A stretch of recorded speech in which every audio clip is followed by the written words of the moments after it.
Quand j'ai trouvé Jésus, la réalité est que, comme à cette occasion, Jésus n'est pas perdu aujourd'hui non plus. Ce sont nos vies qui sont perdues dans le mal et le péché de ce monde.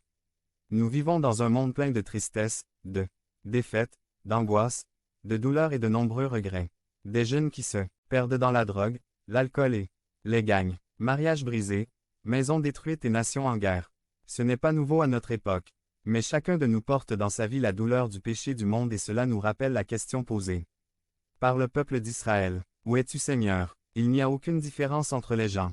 Chaque homme, chaque femme, chaque jeune arrive à un moment de sa vie, qu'il soit chrétien ou non, qui demande « Où es-tu, Seigneur ?» Dieu n'est pas mort, Dieu n'est pas perdu. Ce qui se perd parfois, c'est notre foi.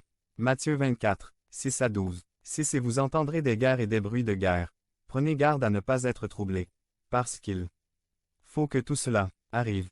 Mais ce n'est pas encore la fin. Cette car nation s'élèvera contre nation, et royaume contre royaume.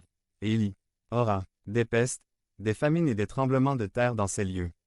8 Et toutes ces choses, le début des chagrins. 9 Alors ils vous livreront aux afflictions, et ils vous tueront. Et vous serez haïs de toutes les nations à cause de mon nom. 10 Et beaucoup seront alors scandalisés.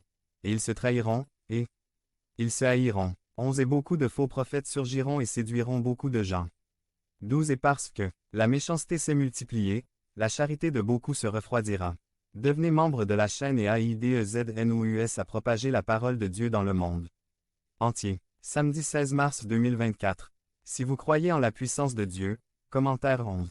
11. Nous commençons à nous demander, Seigneur, es-tu ici? Je ne sais pas pour vous, mais si j'en ai déjà eu besoin, j'en ai besoin. Maintenant, si j'ai vécu des moments désespérés, je le suis maintenant. Les politiques n'ont pas de solution. Les financiers n'ont pas de solution. Les sociologues n'ont pas de solution. Les psychologues n'ont pas de solution. Tout le monde se demande, où es-tu Seigneur? C'est dans ces moments-là qu'il faut aller comme le dit le psalmiste.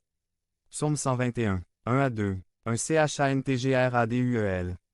Je lèverai les yeux vers les montagnes, d'où viendra mon secours? De mon secours vient, du Seigneur, qui a fait les cieux et la terre. Si Dieu connaît les cieux et la terre, si Dieu nous faisait à son image, comment Dieu ne connaît pas nos pensées et nos cœurs? C'est quand notre foi commence à se perdre, c'est quand notre prière doit être élevée au plus haut, jusqu'à atteindre la présence de Dieu. Apocalypse 8, 3. 3 Et un autre ange vint et se tint devant l'autel, ayant un encensoir d'or. Et on lui donna beaucoup d'encens, pour ajouter aux prières de tous les saints sur l'autel d'or qui était devant le trône. Le Seigneur a une réponse à notre dilemme. Ésaïe 40, 28 à 31. 28 Ne savez-vous pas, n'avez-vous